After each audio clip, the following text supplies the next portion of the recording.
I want to start out by saying that everything that most of you may know about fundraising, I want to call it into question. Because in general, I think a lot of us in the nonprofit sector in particular, but just working in community organizing in general, have this sort of tin cup mentality when it comes to fundraising, where we're sort of begging for alms. And I think that is a fundamental problem, and it inhibits us from raising the kind of money that ultimately we need in order to best serve the community. And to me, this story is best told by one of my heroes, Bill Cosby. So does anybody know where Bill Cosby went to college? Temple University, exactly, in Philadelphia. And there's this amazing story that, believe it or not, directly relates to fundraising. Because what happened was, Bill was a master's student at Temple, and he was in this philosophy class. He had 150 people in this hour-long class, right? And this entire class that's full of 150 master's and doctorate students, they spent 1 full hour debating, is the glass half full or half empty? And as you might imagine, they didn't really get too far. It was a pretty circuitous and circular discussion and argument. And so he was pretty frustrated. He's working hard to put himself through school, and he leaves after an hour of wasting 150 people's time. He's huffing and puffing and walking through the Philadelphia streets, and he finally gets home. And his grandmother's there waiting for him. And she says what grandmas always say when you come home from school: "How was class today, Bill?" And he says, "Oh, well, I really don't want to talk about it. I'm, kind of frustrated." And she presses him and says, "No, really, I want to know, how was class today, Bill?" And he says, "Well, Grandma, if you must know, it was incredibly frustrating. We had 150 master's and doctorate students. We sat around for an hour debating one question: is the glass half full or half empty?" And his grandmother, with a second grade education, mind you, without missing a beat, says, "Oh, well, that's easy. It depends on if you're pouring or drinking." Pouring or drinking. And the reason I want to share that story is that because I think all too often in our work, we think of ourselves as the drinkers, right? We don't realize that, in fact, doing this work, we are the pourers. We are the nurturers of society. And when we're doing fundraising, we're not begging for alms. We are, in fact, giving people an opportunity to invest their money in creating the change that they want to see in the world. And I think that, more than anything else we're going to talk about today, that map is really crucial from a standpoint of how you approach fundraising. The way that I've really heard it said is that people don't give to you, they give through you. You're not asking for money for yourself or even your organization. You're asking for the cause and the community. So let's get into some of these actual concrete tips. And just so you know, the book that Nicci referenced, Nonprofit Management 101, which actually just came out, this has contributions from 50 different authors across 35 topics. It's all very practical, very picks and shovels. Nicci helped co-author the chapter on online peer-to-peer fundraising, so we'll cover some of those. But what we've done is we've lifted out a couple of the really concrete tips that are going to be very helpful for you, hopefully. So one that I really love is the idea of organizing a thankathon. Compass Point did a study of executive directors, and they found that the two most pressing concerns of executive directors, number one was fundraising responsibilities, number two was their board. And in particular, getting your board to fundraise can be a real big challenge, especially if I see so many nodding heads right now, especially if when you're first starting out you have a working board and they're not used to fundraising and they don't think of themselves as fundraisers. So how do you create a migration path for them to get engaged in fundraising? And the smartest way I've heard about this, which Bob Zimmerman, who wrote the chapter on getting your board to fundraise, shared, is this notion of organizing a call-a-thon where basically you just get all of your board to come into the office one day and you call existing donors not to ask for money, but simply to say thank you, simply to give them an update on the board's work. And what does that do? It does a couple things. Number one, it engages your board in interacting with donors, which is part of the fundraising process. Fundraising is not only about making the ask, it's also about cultivation and stewardship. So now they are on the field, now they're playing ball. And number two, it starts to build up a relationship with your donors so that you're not only calling them or emailing them or contacting them when you need money. Really, really powerful but simple tool. Number two, this one's sort of surprising a little bit, but as I counsel people on foundation fundraising and grant writing, this is probably the most important thing that I say, is I have a rule. I never submit a grant request if I haven't been invited to submit that request. The odds of you actually getting a grant go up about at least 10 times if you get an invitation to apply. So if I've gone to the Foundation Center and identified 10 foundations that I think are a really great match for my organization or my client, I'll get on the phone, go to their offices, go to a conference that you know they're going to meet at, and somehow make an effort to connect with them. Because if you're just sending something in based off of what you see on the website, it is possible that based on how well written your proposal is and what a great fit it may be for their philanthropic priorities, you can get a grant. But your odds are going to go way up if you warm up the lead. And what I mean by that ultimately is, as I said, the goal is really securing an invitation. But what are the pieces of information that you're ideally looking to get out of a call or a meeting with a program officer, which is kind of foundation speak for the person who holds the purse strings and runs a specific program area like homelessness or healthcare or the environment. And ultimately, they're the ones putting a slate of grant requests in front of the board and asking for approval. So that's the key decision maker, is the program officer. So the things that I like to do in those calls and meetings, number one is what I call the PASTA test, right? And this is about understanding how to speak about your organization as a whole and about your individual projects and programs and initiatives in kind of elevator pitch speak so that you can very quickly identify where the matches are.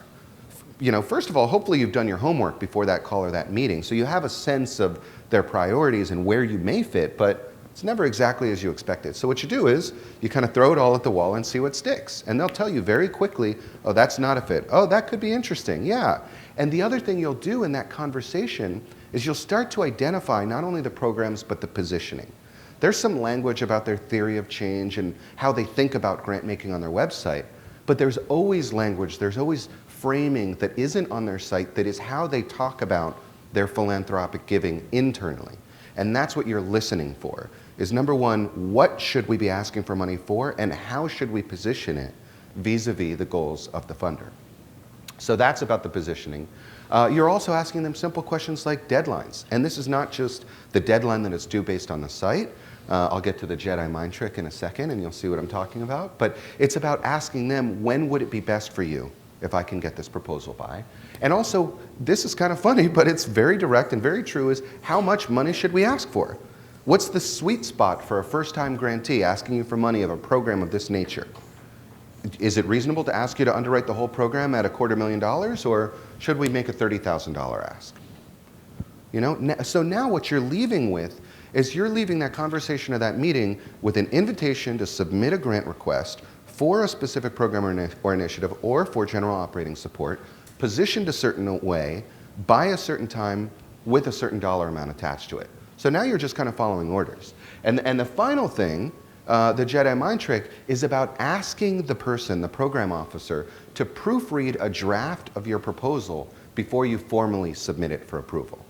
Because what that does is it gives them a sense of ownership of this proposal. Because now you're submitting it to them, they may get back to you with some feedback about, oh, well, I think you missed the mark here, or you might want to reposition that. Or they may just go ahead and submit it as is, but all of a sudden they've kind of put their stamp on it, and now they're really representing that proposal to their colleagues. So that's how to warm it up. Now that you've got like the grant side of it, want to kind of put it in perspective. Over the past 60 plus years, the Giving USA organization has combined data that tells us as nonprofit professionals where the money is coming from for registered 501c3s in the United States. So for more than 60 years, it's been 80% roughly coming from individuals and about 11 to 12% from grants and foundations, and the remainder coming from corporations and you know, businesses. So do know that the biggest piece of the pie comes from individuals like you and I. It's not coming from grants, it's not coming from foundations, it's not coming from corporations. And I'm not saying that money does not still flow freely from these sources. It does. But statistically, empirically, as reported to the IRS, by the 501c3s on their 990s, this and the 1040 tax returns of the individuals giving the money that is tracked and calculated, the majority of the money overwhelmingly comes from individuals like you and I. And for us as nonprofits to be able to engage these donors and get them to part with those hard-earned dollars, we need to identify something first. Linkage, interest, and ability. LIA. Do they have a link to your organization? Are they interested in the mission that you are trying to meet in your community or in the area that you serve? And then most importantly, do they have an ability to give or to support with time, talent, or treasure to your organization? How many people in here know Hank Rosso? He's not alive, but there you go. And what is his famous quote, please? People give to... Thank you. Hank Rosso is kind of like, you know, George Clinton is the godfather of funk, and James Brown is the godfather of soul, and Mal Warwick is the godfather of direct mail. Well, Hank Rosso is the godfather of credentialed, respected, professional, nonprofit employees like ourselves. Hank Rosso came up with the Certificate for Fundraising Management. He came up with the curriculum for the CFRE, the Certified Fundraising Executive Credentials that I hold, as well as the curriculum that we have at USF and at the Indiana School for Center for Philanthropy and Nonprofits. And Hank taught us that people give to people and through people. And why do they give to people? Because they were asked. That's another one of the great quotes. Besides you, was there anyone else in the room, I'm sorry I wasn't looking, that also knew who Hank Rosso was? Okay, so what's the number one reason why you didn't get a gift? Very good, you did not ask. That is the number one reason why you're not gonna get a gift. Now, the number two reason could be a lot of different things, but if you don't ask, you're definitely not gonna get the gift. Very rarely does a big whale of a donor dripping in cash that they need to get rid of go, oh, nonprofit, I have $2 million that I would love to give to you because I like your logo. You know, you wish. It just is, it doesn't really turn out that way. And when you go through and you ask for things, it's better to give tangibles. And when I say a tangible, it's like, for example, with the tornadoes that just ravaged the Midwest, $100 will get a mop and a bucket and a broom and some bleach and some towels to someone that they can go and start cleaning up their home. That's $100. You know that $100 would cover this stuff and the distribution, you know, the administration of getting these things and distributing them to people that need them. Let's say that we're going to meet needs for Katrina. You know, we were able, when I was still working with the Salvation Army, we were able to say how much money it would cost us to feed this family of 4 3 meals a day from our mobile feeding kitchens. So if you knew that you could give $86 and it would feed this family of 4 3 meals a day for an entire week, that's not a lot of money when you think about, now it's because of the economy of scale that the Army can do that, but the idea of you have this tangible, that I can afford $86, that's like taking my family out to dinner one night, my family of 4, and to think that I could make a difference in that family for a whole week. The more concrete and the more tangible your ask can be, the more likely you are to have that call to action met. And the other point that Nicci's bringing up is she talked about $86 or $100, right? And that's really the point here about making a direct and a specific ask, is it's about explicitly asking for the funds or inviting the support rather. And it's about saying, I'd like to invite you to make a gift of $50,000, of $1,000, of whatever that number is, but it's a tangible and a concrete and a discrete number. And of course they could give more, they could give less, they could say no, but it's about asking for a specific amount. It also begins this relationship of transparency and accountability. I am transparent as a nonprofit as to what I'm going to do with the funds that you have entrusted me with. And moreover, I am accountable to you as the donor to provide these services for this specific ask that you funded, whether it's $25 or $25 million. This is Kay Sprinkle Grace, and she's one of my heroes. Kay is probably best known for being Miss PBS and Miss NPR. Just about anything that has more than 6 figures in it, Kay has been a part of raising for NPR and PBS. She also hails from San Francisco and is one of the authors in the book. And Hank taught us that people give to people, but Kay is the one that talks about transformational giving and that people give through you. That this sounds kind of churchy, but that we as nonprofit professionals are the instrument in which people make their gifts turn into realities. You know, we're their philanthropic instrument. We connect them with the need that needs to be met, and we show them that we're meeting that need. They're not just giving to a mission, they're giving to something that they can meet. How many of you have heard of Charity Waters? Charity Waters? So Charity Waters is something that does a very good job. It's one of the most successful websites for raising money online, especially peer-to-peer individual volunteer fundraisers, because they give you a tangible. This much money puts this many gallons of potable water in this place. And water is something very basic and concrete that we need. It's not, I want to have the black eyed peas at my high school graduation. It's, I have to have water to sustain my life to make it to graduation. So it's that you can translate what that need is and make it something that is tangible, that people can identify with, that they feel they're able to fund. And that's charitywater.org for those of you that are interested. So you want to also, now that you've identified your need, you've asked for something specific, you've defined what that money that you've luckily gotten because you linked, identified, and found the ability of the person, asked them for something specific, defined what it was, and now you have the impact to measure. Now you're going to use that as the material to raise more money for your next campaign. But you're looking and you're like, I'm just not doing very well. People are opening the email and they're getting to the website, but they're not responding to my call to action to give or to donate. Well, the same rules apply. Whether you're doing a direct mail campaign or a online giving campaign or a social media campaign or a text message campaign, the same rules apply. A/B testing. Test, test, test, test again, refine, test, test, test. The same rules apply in all mediums, whether it's old school paper or brand new short codes. Everything in between you should test. Chris Hughes ran the Obama campaign. They tested the color of the donation button for raising money, and Democracy in Action was the most successful political fundraising campaign in our country's history. They changed the button color. Every time they would test, it would go up 15%. And it wasn't even the same. It was just the fact that they kept testing and that the body of people that kept growing, that were following and being part of the Obama for America campaign, their preferences changed as the organization or the constituency grew. Something that's a little more concrete and that we can wrap our hands around, or maybe our minds, I should say, is Network for Good, which is a common online giving payment gateway and service provider to nonprofits. They did a test on their website and they checked blue versus gray for their donate button. Was it red? Red versus gray. Red versus gray. Red gave them a 30% lift.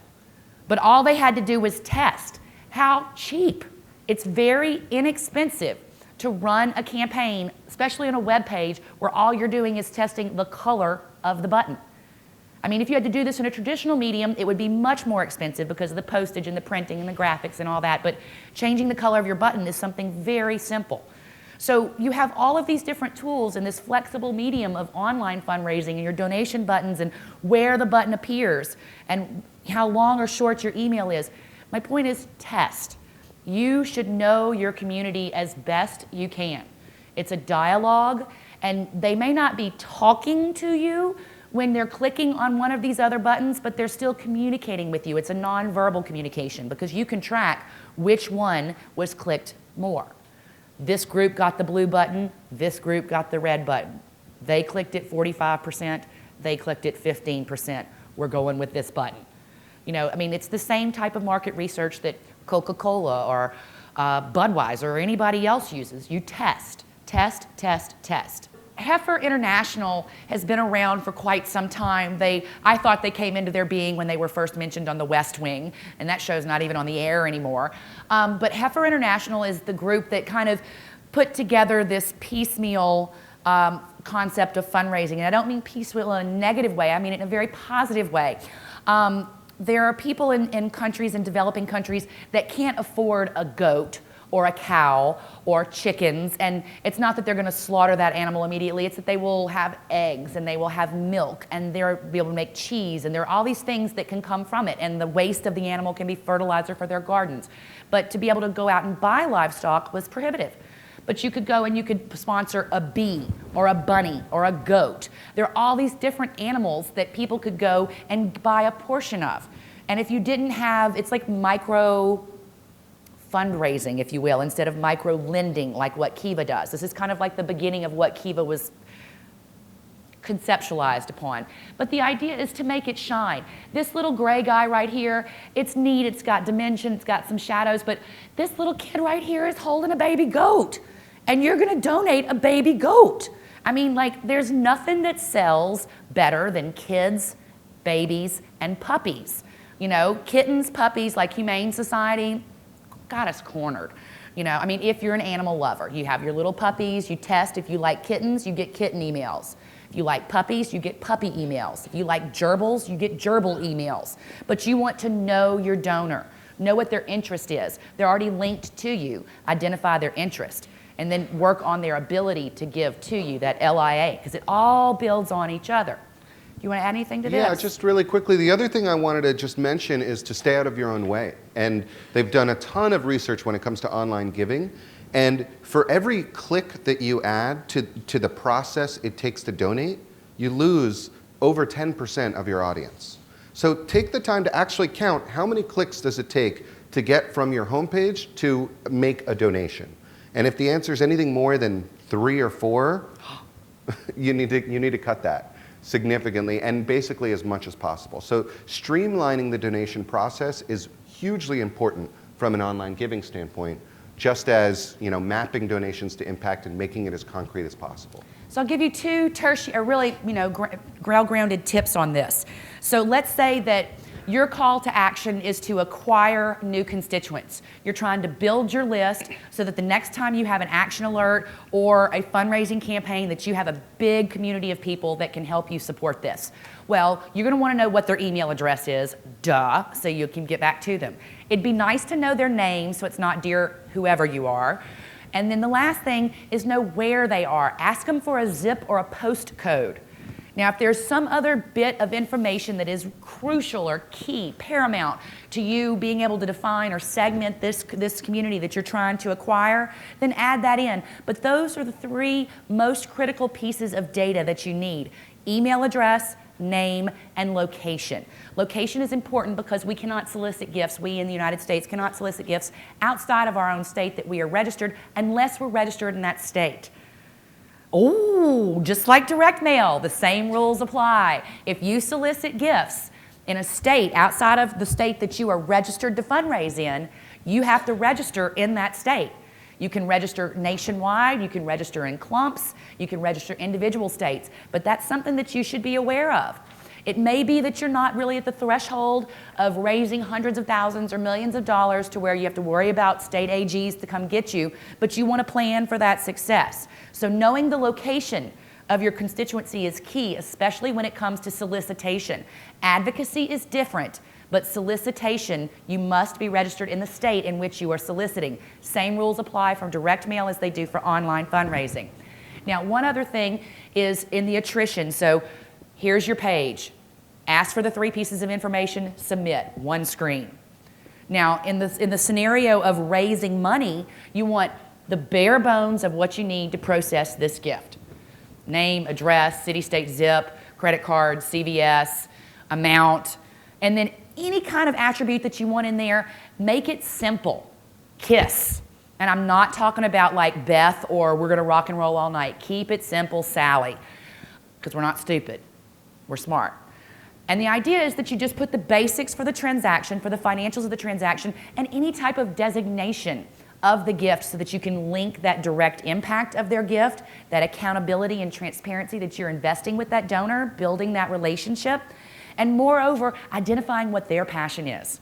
Because if they're gonna make their gift to feed puppies for a month and pay for their grooming and their worming and their shots, or I guess you don't get worms here because it's so cold, but the idea is that we know that this person loves puppies.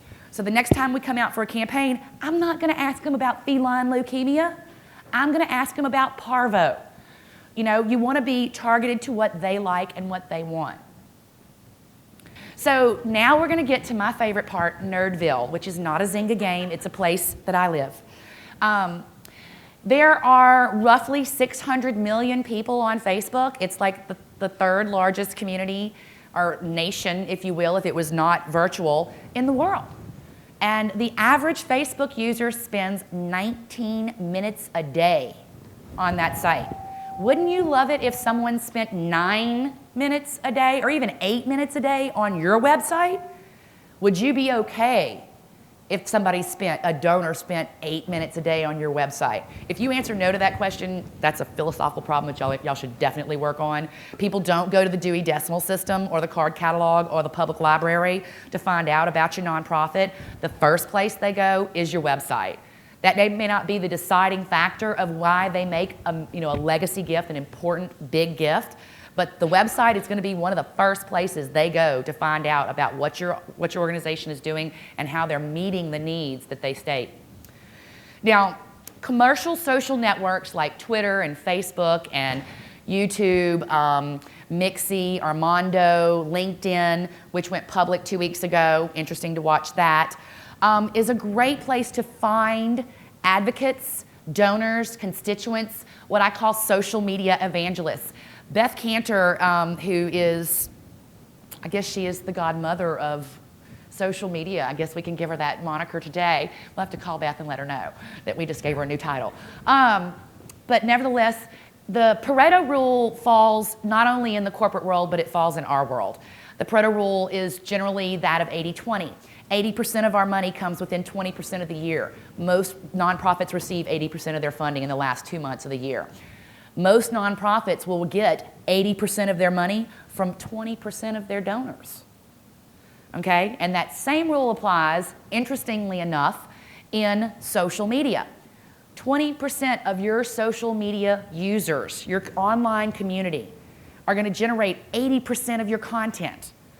And so with tools like Bitly and TinyURL and Twitalizer and Flowtown and Google Apps for nonprofits, you can identify who those 20% are and engage them. Rally those people. Feed them with the information that they need to be that social media evangelist, be that Samantha Brown, Sex and the City PR agent for your organization.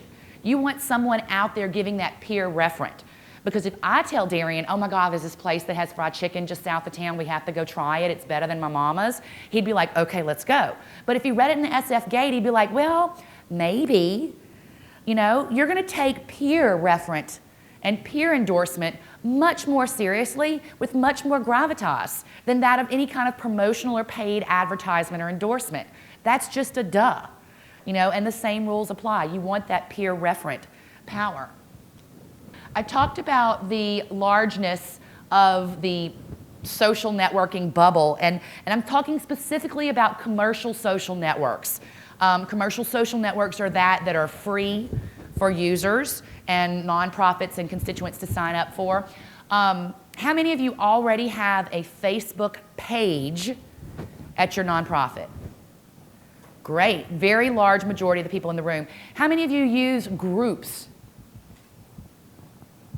So not as many. Do you use groups and pages? Let's see on hands of groups and pages. Okay, so groups is something that Facebook is kind of just sweeping around over here because they've seen my napkin. I was like, what is that? They've seen that pages and profiles, because those are the basic species of Facebook. Profiles have friends. Pages have fans. Okay? And that I've kind of like try to explain it that way. Groups have members. Groups are great ways to organize nonprofits that have chapter, affiliate, or satellite locations like Habitat for Humanity or Humane Society or the Salvation Army United Way or the Red Cross. You have like a headquarters, but then you have all of these locations that still operate independently outside of the overarching shell. One other thing that I want you to look at when it comes to fundraising and marketing, Being able to create this dialogue is very important. People are already out there saying things about your nonprofit. You need to make sure that they're saying accurate things and then engage them. And without having to come in to smack them down, no, that's wrong. There's 1,000 polite ways to go around it. I mean, it may not be, trying to think, pull out like an old episode on Hulu of Designing Women. It's a group of 3 Southern women and all trying to find nice ways of being ugly to each other. It'll give you new ways to come up with nice ways of correcting people's misinformation in a polite way, if you will. I find that Southern people, maybe I'm biased because I am one, have a way of just kind of turning something around that could be very negative. And I mean, I think we're the only people that can say, have a nice day, and it still be have a nice day, you know, and you're still saying the right words, but you mean something totally different. But the idea is that you have polite ways that you can redirect misinformation, and doing it without having to offend someone or making them feel as if they are not well informed. Maybe try to educate them and use that as an opportunity to create a new dialogue. Because people are saying things about you, you should be helping them say the correct and most, what's the word I'm looking for? Advancing things for your organization. And last but certainly not least, you need to think about who is online. So it's not the pimple face punks. It's not the millennials. It's not the Gen X's. It's not the Gen Y's. The fastest growing demographic on the web using commercial social networks are what we call the matures. And the matures are the nice word for the blue hairs, people that are born before 1945. 79% of Americans born before 1945 make charitable gifts of over $100 annually. That's a big percentage. That's the largest giving percentage. That's Pew Internet Trust numbers. They come out every 6 months. Now, the second largest group are the boomers. That's our parents, people that are born between 1945 and 1964. And 67% of those people make a charitable gift of $100 or more annually. And then Gen X is 58 and Gen Y is 56, which is about comparable, but we at Gen X and Gen Y don't really have that much, generally speaking, discretionary income. But one of the things that is interesting is that as the matures are becoming more and more online and plugged in because they want to see their grandkids and they're buying things online and they're buying their tickets and they're Kindling and YouTubing and whatnot. It's so interesting. My mother cannot set her VCR any of the clocks in her house, but she can friend all of my friends in Facebook. And they're like, why is your mother friending me? I'm like, I don't know. She doesn't even have a picture. So it's just, you know, your mother, the blue avatar, y'all are laughing because you know people that have those blue avatars. You should never have the blue avatar for your organization. Anybody have blue? I mean, now that I've said that, nobody's going to raise their hand, of course. But if you have a blue avatar for your organization, please run, don't walk. If you're on your machine right now, go and find a graphic and put it up there so you have brand recognition with your Facebook page. Want to encourage you to create that dialogue and to make sure that, again, that you are testing, because you can test which tab people come to when they get to your Facebook page. You can test which discussion thread they get to. You can test in Facebook in seeing if they're male, female, where they're from, what they're posting, how many people are commenting on their posts. All this information is available to you that nonprofits really didn't have available to them at that price point before. And now we as nonprofits can truly afford to have the type of sophisticated metrics that, you know, only the big top Fortune 100 companies had before. And it's to us now. So with that, we're going to talk about corporate partnerships. Yeah. And actually, let me just add a couple quick points on the social media stuff, because Nicci brought up a few points here, and this is obviously a topic we could talk a lot about. In fact, I'm in the process of launching a whole nationwide conference series called Social Media for Nonprofits, and that'll be kicking off here in San Francisco on June 29 in the green room at the War Memorial right next to City Hall. So happy to talk with any of you about that further. And if you're interested in learning more, you can go to nonprofits101.org. The Social Media for Nonprofits website will be up in the next couple of days, actually. But the things I wanted to point out, because Nicci talked a lot about test, and test some more, you know, the fundamental difference with online marketing and what this makes possible is that the nature of accountability has changed, right? It is now direct, immediate, and complete. And what do I mean by that? In the old days, if you wanted to run a Super Bowl ad, if you were Pepsi, you would do a small focus group of a representative sample, and you would show them an ad and ask them what they think they might do based on a result, based as a result. And now what are we doing? Now we're not just taking a representative sample, we're looking at the entire group that is seeing an ad, right? So it's complete. It's also direct. We're not asking people what they think they might do, we're watching them. And it's immediate, it's happening in real time. So the point is, when you're fundraising or marketing online, it creates unparalleled opportunities to gain a really clear sense of what's working and what's not, and make changes rapidly, right? It does take some personnel and some time, but to the extent you're able to make that time and capacity available, huge things are possible. The other thing is that a lot of people think about using their social network from a nonprofit or social entrepreneurship standpoint to raise money and to spread the word. And both of those are hugely important. It's a lot about what we'll talk about at the conference and what's in the book. But the other thing that Nicci points out in her chapter is that it's really important also to leverage your social network for public recognition. That's what I forgot.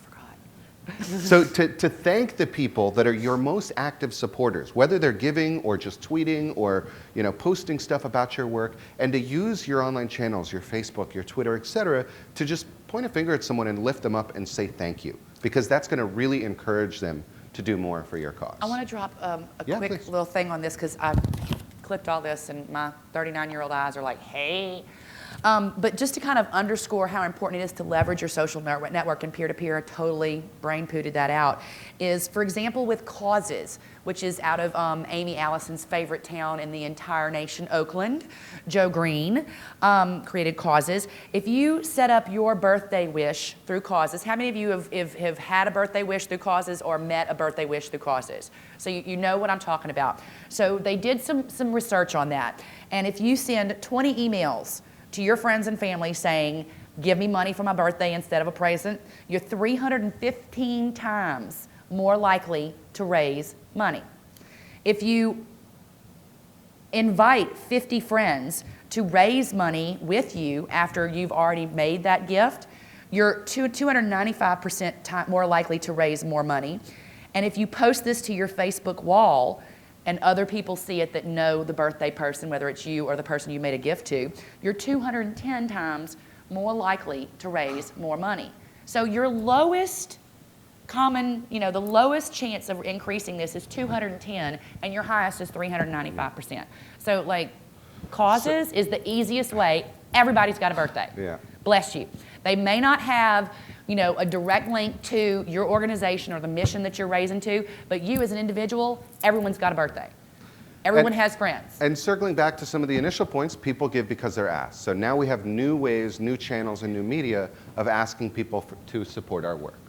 A couple points I want to make quickly here are that when it comes to corporate partnerships, I want to point out a few things, because as far back as the year 2000, Newsweek had a story saying that checkbook philanthropy is dead. And obviously, I disagree with them. There's still over $300 billion a year that are donated just to nonprofits, and then there's the whole social enterprise market. But when Nicci talked about asking people for support, she said time, talent, and treasure. Treasure is the financial part, right? But time and talent, so asking people to volunteer, asking people to contribute what and who they know, as opposed to just their time or their money. So that's really important when it comes to corporate partnerships. You can certainly pitch people on sponsorship opportunities. Bootcamp, as an example, has sponsors. And to the extent you're able to offer people an opportunity to support your work and partner with you and spread the word about their business, there's huge opportunities there, right? That's part of what made Bootcamp possible.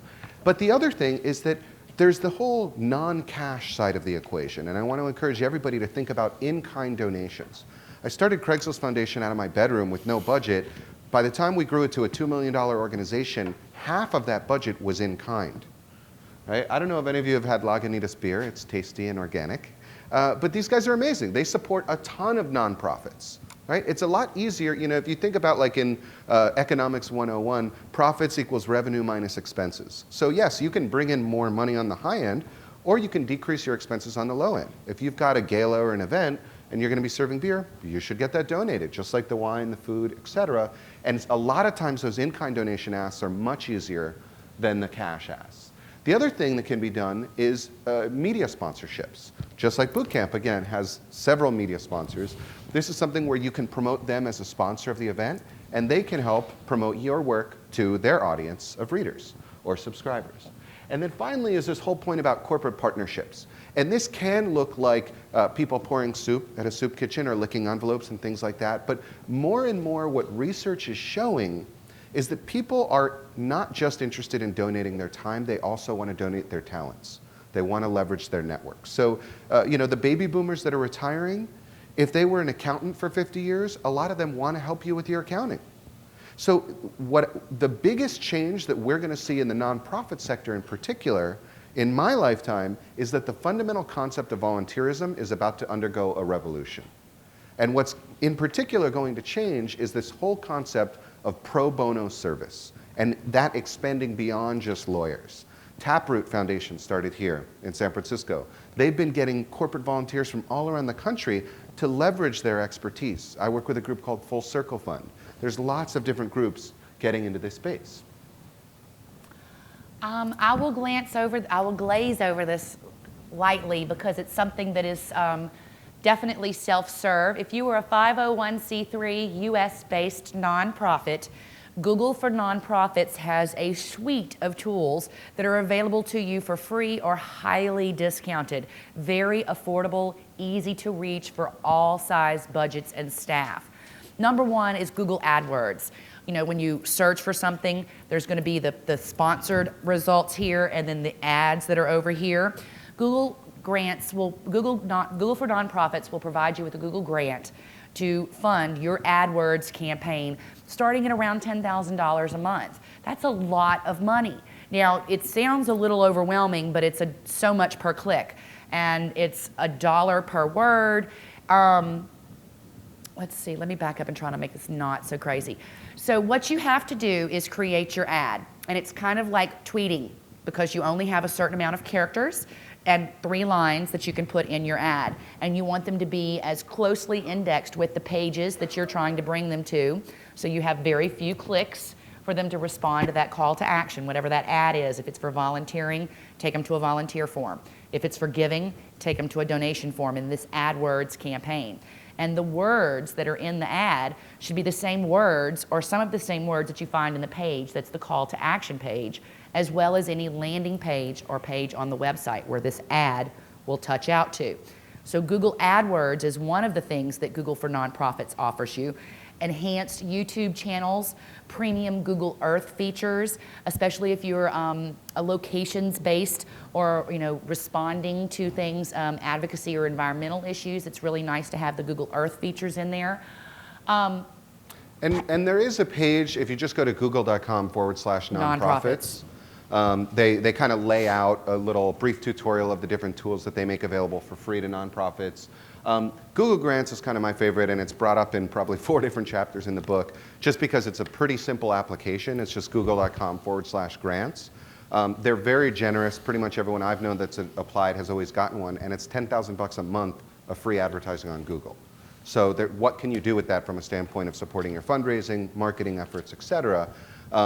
And so, to Nicci's point, there's a lot that you can do in terms of going deep down the rabbit hole of optimizing those campaigns, and that will result in better impact and better leveraging your Google grant. But we probably don't have as much time as we'd like to go into the details of that here. Happy to talk with some of you offline, and also we'll be covering that in the Social Media for Nonprofits conference series. Anybody know this guy on the right? Or how about the guy on the left? Ronnie Lott? Anybody remember him? 49er? Oh, is that the pinky guy? This is Daniel Lurie. This is actually Kamala Harris, the district attorney. So I just went to a fundraiser about 2 weeks ago that raised $6.5 million in one night. Right? I don't know if anybody's heard about the Tipping Point community. And Daniel Lurie is the founder and executive director of Tipping Point Community. They're based on the Robin Hood Foundation in New York, which does a similar huge gala, one night a year event, raises gazillions of dollars and then uses it to support poverty-oriented organizations in New York City. Tipping Point does that here in the Bay Area. amazing event, tons of stars, you know,